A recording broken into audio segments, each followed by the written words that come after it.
We're now a full 2 months into the 115th Congress. How well have Republicans done with their unified control of both houses plus the presidency, the entire government? Well, so far, they've passed no major legislation, haven't held a hearing for Supreme Court nominee Neil Gorsuch, and still have not confirmed 4 of the president's cabinet picks. More meaningfully, perhaps, they also haven't confirmed dozens of political appointees you have never heard of, but who are critical for running the government. The Senate's been in session for 57 days so far. They've already taken 22 days off. They'll have a massive 2-week break in April, too.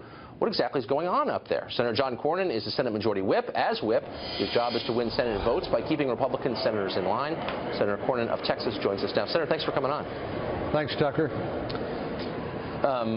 So we checked the record of the Obama administration in its first couple of months in office in early 2009 against the record here. Now, Obama had a Democratic Congress, as you know. So by March 1st, 8 years ago, the Congress had passed and the president had signed the Lilly Ledbetter Fair Pay Act. They'd renewed S-CHIP, the Children's Health Insurance Program. They'd signed a $831 billion stimulus bill.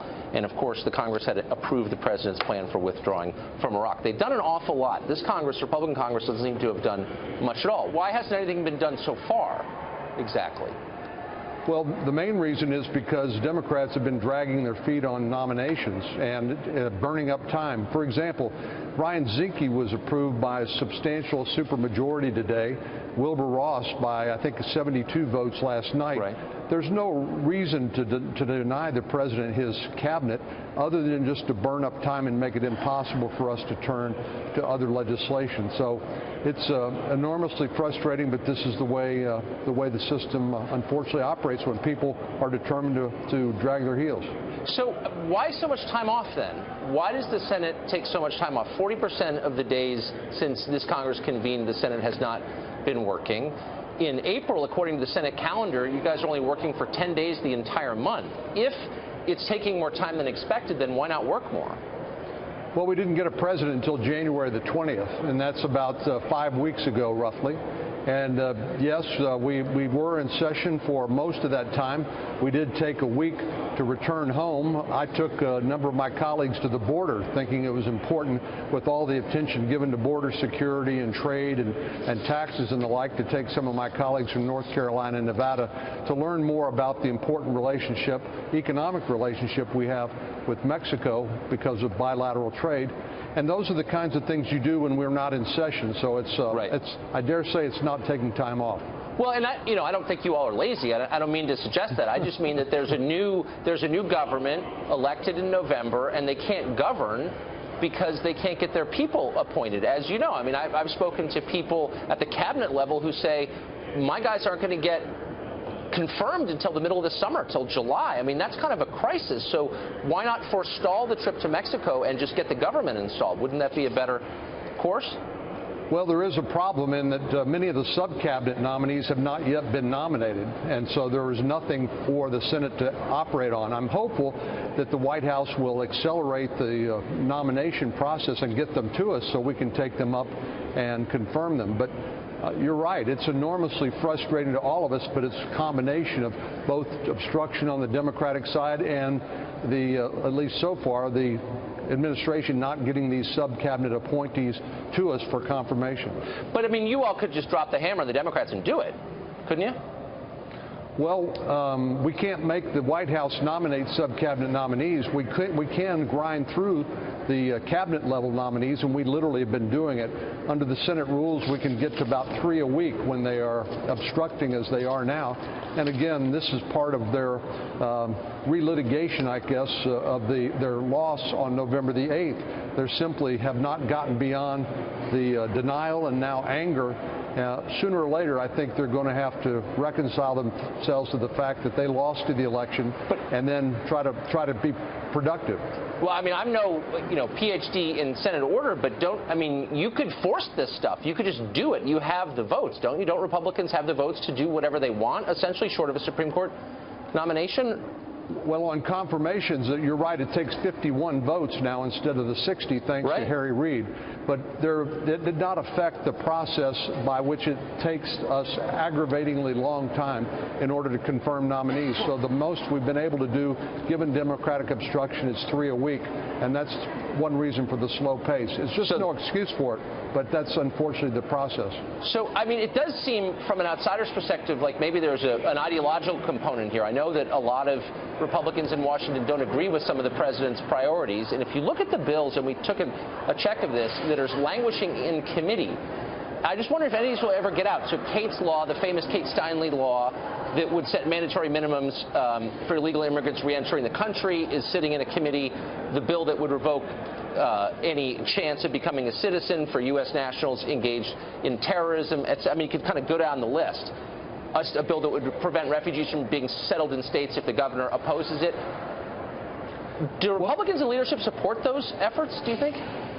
Well, I think by and large we are supportive of the administration's positions, but the bills that you mentioned, of course, died at the end of the Obama administration, right, had to be refiled, and so they have to go through the committee process.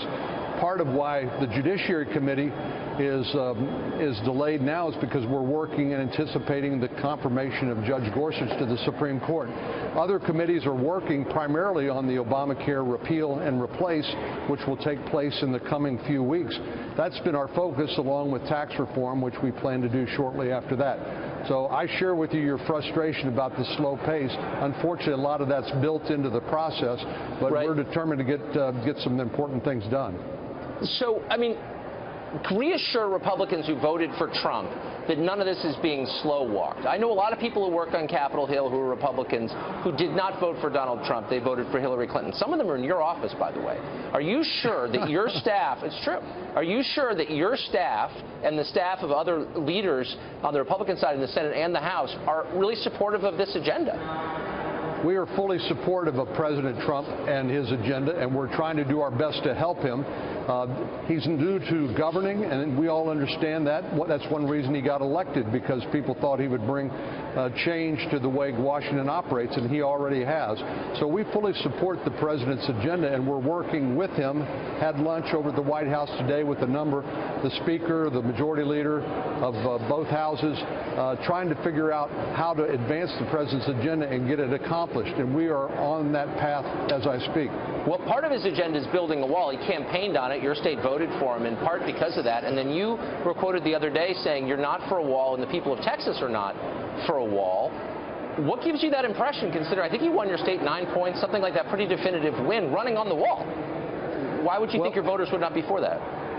Well, the Texas border, and one reason I took my colleagues to Texas was to show them this 1,200-mile border, some of which has 3,500-foot cliffs in the Big Bend area where no wall is really necessary. There are other areas where infrastructure is important, barriers, if you say, so to speak, but it's really a combination of personnel, technology, and infrastructure. We're working right now with the Department of Homeland Security to come up with a plan to actually implement the president's goal of securing the border. It's long overdue, and I fully support that. We intend to try to make that happen.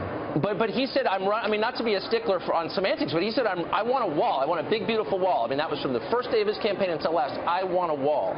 So why would you think that voters in your state, exempting like the cliffs, but for the rest of the border, why wouldn't they want a wall too? Didn't they vote for that? I don't think I think they voted for border security. How we accomplish that, I think they expect us to use our best judgment to try to accomplish. It's really just a matter of political will. We know how to do it. The problem has been we haven't had a president who actually believed in border security. We do now, and we're fully trying to support and implement that effort together with interior enforcement, which represents people who come in and overstay, represent 40% of illegal immigration, and we don't do nearly enough to discourage that. Right. So, no, for sure. So you think your voters, with the president, when they voted for Trump, they weren't voting for the wall he promised. They're voting for Republican senators to figure out how to secure the border, but they didn't really mean a wall when they voted for a guy who promised a wall. They expect us to use our best judgment and our experience to accomplish that goal, I think. And a wall, I have to tell you, Tucker, is not going to stop illegal immigration if you don't have the personnel on the ground to catch them, if you don't have the technology, the eyes in the sky in order to detect them, so Border Patrol can actually get there in time. There are places where a physical barrier is entirely appropriate, and we ought to be putting them there, but we ought to come up with the right combination that allows us to accomplish the goal efficiently and effectively without wasting taxpayer dollar. That's been my goal. Okay. Senator Cornyn, thanks for joining us. I appreciate it. Thanks, Tucker.